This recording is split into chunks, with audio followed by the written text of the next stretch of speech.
Arestado ang isang lalaking nagpapanggap umanong middleman para sa mga proyekto ng Subic Bay Metropolitan Authority at nangihingi ng lagay sa kontraktor.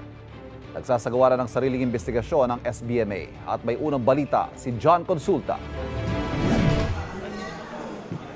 Bakasang gulat sa mukha ng target ng NBI nang posasan sa loob ng isang establishmento sa Parañaque. Na-recover sa kanya ang 150,000 pesos na ibinayad ng complainant na umunoy hininging goodwill money.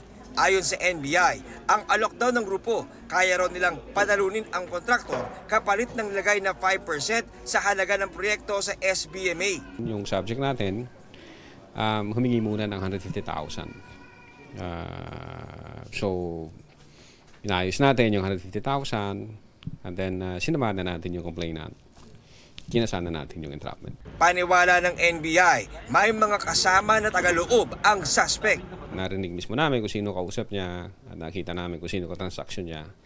So, as of the moment, ongoing investigation namin, may hawak naman kami mga electronic evidence against a certain official ng SBMA. Sa isang text message, sinabi ng tagapagsalita ng SBMA na nagsasagawa na sila ng sariling internal investigation at tiniyak nilang makikipagtulungan sila sa mga otoridad na nagsasagawa ng investigasyon. Sinusubukan pa namin kunan ng pahayag ang suspect na nakakulong na sa detention facility ng NBI sa Bilibi.